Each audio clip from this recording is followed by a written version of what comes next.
Live from our studio in Edison, New Jersey, it's Jersey's Talking with guest host Chuck Lampkin. Tonight, Chuck's guests are Grammy-nominated jazz musician Jason Malletman Taylor, actor and director Robert Johansson, and from the off-Broadway comedy Liz, actress Jill Paxton, and writer Joe Lowinger. Welcome home, New Jersey. Hello, everybody, and welcome home, New Jersey. I'm Chuck Lampkin, filling in for Lee Leonard. You know, before I tell you about this great show we're going to have tonight, I want to ask you a question.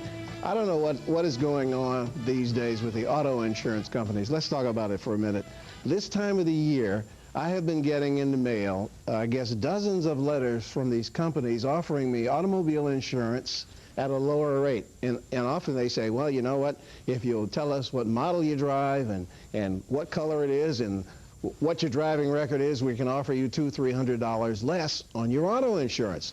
The only problem is I noticed that when you call them up and you give them the information, you know, they tell you they don't write automobile policies for New Jersey. Now, don't laugh, don't laugh. It's true. We don't cover the state of New Jersey. So I'm saying to myself, I wonder why they're sending all of these ads to the people who live in New Jersey. Think about what I'm telling you. The money they spend to print the ad, very fancy letters all folded up, you know what I'm saying? Is nice envelopes, return postage on it. And speaking of postage, they paid for the postage, they paid for the printing, they mail it to me, they mail it to you, they offer us insurance in New Jersey, and then they tell us that they don't offer insurance in New Jersey. And so I'm wondering, you know, if they thought about it for 1 minute, they could save a lot of money for the people in the states where they do cover automobiles, all right, and save all that money they spend on sending notices to us here in New Jersey. I just wanted to get that off my chest. They can stop saying applause. All right, thank you very much. I want to tell you about the show tonight. It was incredible. Up next, he was just nominated for a Grammy in 2 categories. Jersey jazz musician Jason Malletman Taylor will be my first guest when Jersey's Talking returns. Stick around with us.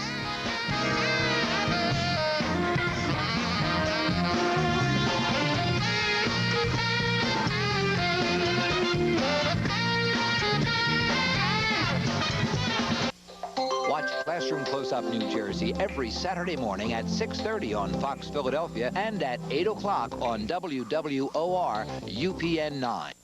What makes for great deli? Starting with the best ingredients and serving only the best results.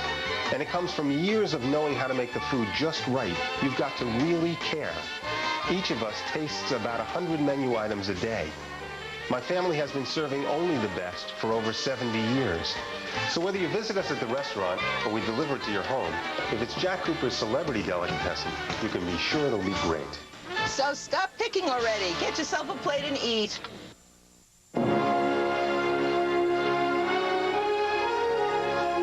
Saint, sinner, hero, martyr, instant queen, overnight legend, in a word, Evita. Now, the new production of the original musical masterpiece from Tim Rice and Andrew Lloyd Webber is back on stage, Evita. 8 performances only. Call 1-888-GO-NJ-PAC today. My first guest tonight was born and raised in New York City. He now lives in New Jersey. He was trained, he says, by Lionel Hampton, Gates Hampton, to all of us in the music world. He's up for 2 Grammys, and he has a name you won't forget after tonight. Welcome to the show, Jason Malletman Taylor with Little Duke Ellington, A-Train.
I know you've got some hit albums out there. I'm gonna come over and talk to you for a second. I know you've got a couple of hits out there. I want to get a quick lesson for an old drummer, you know, on a little Xmas Jam blues, maybe a little. That's another Duke Ellington tune, isn't it? Xmas Jam blues. How to hold this just right here. Basically, you just mix. You know what? I was always impressed. I know you played with Lionel Hampton for a long time, and I know he thinks a lot of you. Oh, yeah. And I know you were on the road with him. I was always impressed because he could go in front of an audience and just start a slow groove, like with Hamp's Boogie Woogie. Exactly. And before the band got to playing the outshot, the whole audience was rocking, you know? Something like...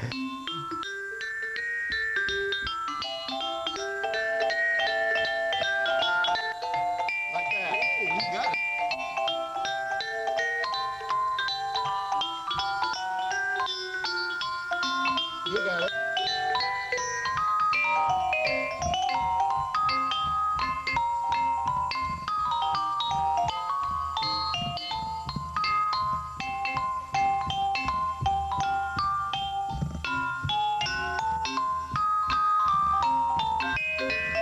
You got it. Ah, you got it.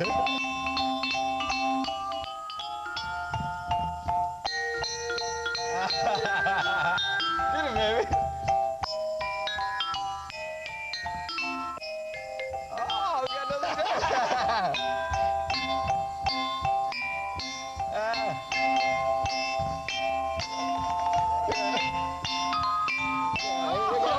Yeah. You got it. Bye.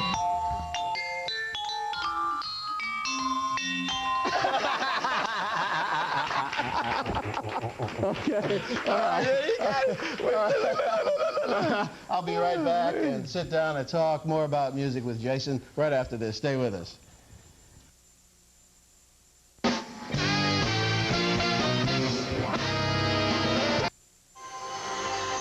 You have to dig deep to find the source of Intrepid's solid feel. Reinforced door openings, strategically placed steel beams, and an isolated suspension cradle all contribute to Intrepid's supple ride. Take away that sturdy foundation and you have, well, nothing. Dodge Intrepid. We're changing everything. Again. Lease Dodge Intrepid now for just $249 a month. Hi, I'm John Schwartz, an attorney with Levinson Axelrod. We're personal injury lawyers. And the people who say the nicest things about us are the people that we've already worked for. I felt like I had a friend here because they treated me really nice. I got the best service that anyone can get for what I suffered. They literally took me by the hand and held me by the hand. Call us at 1-800-34-NJ-LAW for a free consultation. That's 1-800-34-NJ-LAW. Sleeping is easy when you've got the right mattress, and getting the right mattress is easy with Sleepy's, the mattress professionals for 70 years. Just come into one of over 100 stores or call 1-800-SLEEPY'S for delivery when you want it. Either way, you can sleep on it for 60 days. If you're not completely comfy, Sleepy's will exchange your mattress, no questions asked. So remember, for the largest selection at low prices, it's 1-800-SLEEPYS. The Adirondack Mountains of New York State, Hamilton County, New York. 750 miles of groomed trails interconnecting the villages of the Central Adirondacks. Only 1 hour from the New York State Thruway and the Adirondack Northway. Call now, 1-800-648-5239 for your free Adirondack Fun Pack, including snowmobile and cross-country ski trail maps. Winter brings out the best in the Adirondack Mountains of New York State. This is News 12 New Jersey. We're closer to you.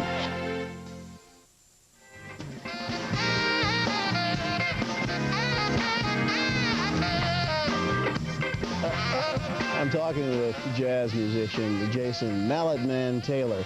He was recently nominated for 2 Grammys, and he lives right here in New Jersey now. Welcome one more time to Jersey's Talking, Jason. It was a lot of fun playing with you. I had a lot of nerves standing up here with you as well as you play. Tell us a little bit about the albums that you've got out. I know that they're important to you.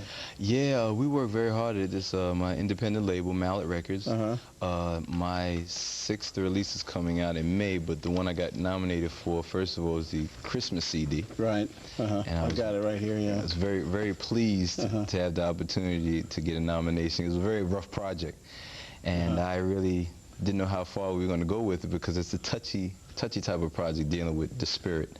Yeah, yeah. Well, and I understand from reading your material from the company that you managed to mix hip-hop and the modern sounds with good music. Tell us what's driving you. What's the force behind that? What do you feel like that? First of all, I call my music vibrafunk. Yeah. It's a combination of the jazz, touch of gospel, and the rhythm and blues. Trying to keep it positive so this way we can show the kids of today that it's a choice. Yeah. You know, everybody's rapping and singing and dancing, but we need instrumentation out there. Yeah. And, you know, like I say, that's what made me start the record company, Mallet Records. And I feel that as long as we show something positive, you know, out there for the kids of today, there's a choice for tomorrow. You know, you were on the road with a living legend. You know that. Don't have to tell you that. Lionel Hampton. And folks have said to me, well, if he played with Lionel Hampton and he plays vibes, what did he do when he was with Lionel Hampton's 18-piece orchestra? So you can explain that. Well, I played xylophone, piccolo concert xylophone. Yeah, I would come out like the second half of the show, and I'd be sitting over by the conga, and when the joint was jumping, I was just back there supporting him. Is that right? Yeah. How long did you do that? 3 years I was with Lionel Hampton. Is that right? Yeah. I had a lot of good friends on that band. At the time, Quincy Jones was writing a lot of the music. You know, you've heard of Quincy Jones. I wish I was in that band. And Clifford Brown, who died, unfortunately, at age 23. I think Moon Mullins on first trumpet. Bobby Plater, who wound up later with Count Basie, was lead alto. He was straw boss. Milt Buckner, the famous Milt Buckner, was the Hampton Boogie Woogie guy in those days. You know, and I'm forgetting who was playing Flying Home Solo in those days. You know, basically, I was studying. When you were there, I was studying with, you know, you guys in action. Yeah, definitely. Yeah. Who else has influenced you? I know we were talking about Bags on the break, Milt Jackson. Well, Red Norvo, any of those guys? Red Norvo, I was very influenced by various mallet plays, but I guess what, it sounds funny, but I guess basically what keeps me floating, besides God, is the 3 people that I combined. They're not really people. Lionel Hampton influenced me. James Brown influenced me. And believe it or not, the superhero, Batman. Is that right? I guess you say, well, how do you place that? But he was on a mission to do something positive in his own way, you know, for, you know, the character that he was. Yeah. And that's basically what my mission is, to do something positive in my own way. As long as it comes up positive, I feel that, you know, You know, I'm sorry we don't have another half an hour and we can play some more of your tunes, but I know we're going to break. We're going to play some of the music from your albums because it is very fascinating. It is interesting because I heard some of it before you came on tonight, and I was listening to it, and I could hear the James Brown influence. I could hear the boogaloo, you know, but I could hear them. I could hear also that you were trying to go somewhere else, and not many people have gone there with the vibes before. Well, I know that Roy has tried. Yeah. You know, he broke a door open. But then when I got great people behind me, like my record company, like Angel Vargas and my wife Elaine, and you know, people of that stature to keep me rolling, you know, it helps to get me to the next level. So you got nominated for 2 records, not just one. I mean, we talked about the Christmas song, the Xmas Jam, the Christmas song, but you know, you're on here with some interesting people, some old friends of mine. You know, there's Frank West on here for I Got It Bad and That Ain't Good, which is another Duke Ellington tune. But Frank was very, very, very instrumental in the success of the Basie Band, as you know, when Frank Foster was there with them together, and they were he was helping Frank write a lot of that music. Exactly. Shiny Stockings and all those things, yeah. And which I think Ella made a big hit out of, made a vocal out of. Billy Taylor, I see, is on this list too. Dr. Billy Taylor. That's right, Doctor. Yeah. Have you talked to him recently? I ran into him last year at the Grammys. Yeah. And, you know, it's a pleasure to be amongst, like I said, this is my independent label. Yeah. So imagine if I had an investor to put one more step towards it. That's basically what we're looking for now, just to put the topping on the cake. Yeah. What, you know, I guess I have to ask you what went through your mind when you found out you were nominated for a Grammy? I tell you, it's an incredible feeling, you know, to be playing the little pubs and play for a couple of bucks and go home smiling and so forth, and all of a sudden, bang, you turn around and the chapter of your life has changed for the better. The quicker I improve, the more I want to pass the success around. Yeah. Well, who'd you call first? Come on, tell the truth. Who I called when you found out you were going to get the Grammy? My mom. Yeah. Mom! Where's Mom? Mom, we got it! Yeah. Hey, look, even if I don't actually get it in my hand, it's just a pleasure to know that I can sit down amongst some of the stars that have gotten it. Yeah. Do we have here a copy of the album that was nominated? Yes. One of these? That's one of, and then this one. Christmas. Right. Okay. That's the latest right now. Okay. All right. And we're probably going to play some on the break. I think Chris Welch, our producer, played. That was the album he was playing for me. The two songs on it was Xmas Jam, right, which I wrote, and the other one was by Mel Torme, Christmas song. The as far as arrangement was concerned. What advice to the youngsters who are watching this show and say, gee, you know, I want to play, I want to do this, I want to do like Malletman, I want to do like Chuck, but my parents say I ought to do something else. I don't know. What advice for the youngsters who want to play instruments these days? Well, I always started out by praying first. Yeah? I actually prayed first. You know, I heard about Lionel Hampton, I prayed, and I just got to meet the man, but move in with him. What impressed you most about Lionel Hampton? I know I'm cutting you off there, but I have to get you back to that. I've never seen, to me, he was a senior citizen.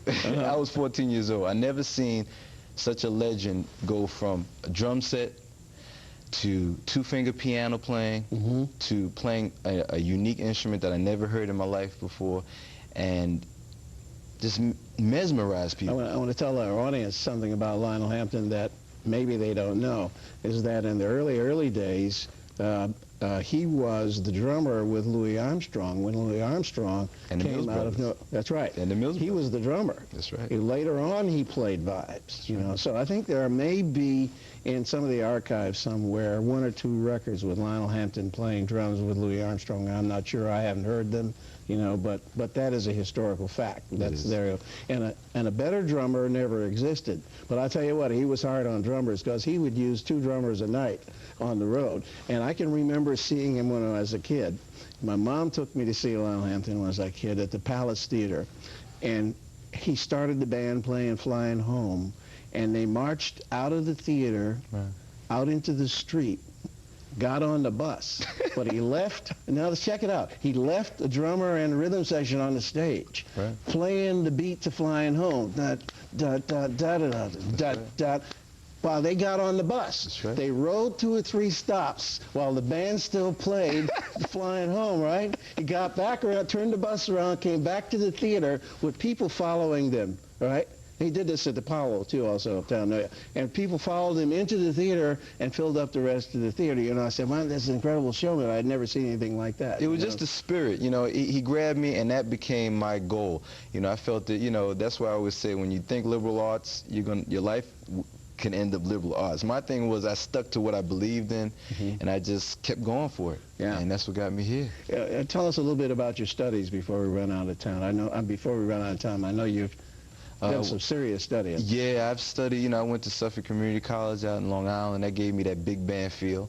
Then I went up to Berklee College of Music. That's when I ran into Branford Marcellus and them.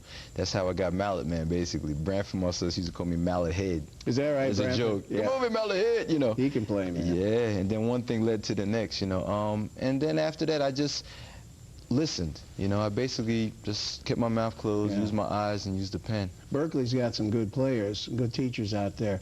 Did you find it very difficult, or was it just sort of sail along for you out? It seemed like there was so much talent. The students were so much talented than the professors. I mean, the professors are good. Don't get me wrong. They had their stuff down. But it seems like we all had to find our own little, you know, groove, and then move on from there. So I went up there for a minute, and then I just bounced on, you know, to do what I had to do for myself. To customize Malletman. Yeah. Well, you know, and I'm really happy to see your success, and I'm really happy you could take a minute for us to come by Jersey's Talking, because we don't often get somebody to come by with your with your virtuosity. Well, I'll tell you, Jersey has been good to me. From Trenton to Newark, I mean, mayors all throughout the state, Compact Disc World. Like I said, I can go on for days, you know, besides the plug-in, but I just want everybody to know that I appreciate the support, and as long as the Lord has me here, I'm here to do a positive thing. Where can they see you if they want to? Well, I know coming up, Maxine's, I'll be performing February 13th, Valentine's weekend, and then also the Raritan River Jazz Festival is coming up this summer. Okay, and I want to mention the Xmas Jam album is the one that's up, and hopefully folks will go out there and buy that one. Maybe it'll make it a billion seller. What is that, platinum? All right. Platinum all the way. Thanks for being here, man. Thank you, Good to see you. Thank you. And don't forget, Jersey Talking. All right. After this break, he is responsible for some of the greatest theatrical productions in New Jersey. Artistic director Robert Johansson from the Paper Mill Playhouse joins us next. Stay with us. We're coming right on back.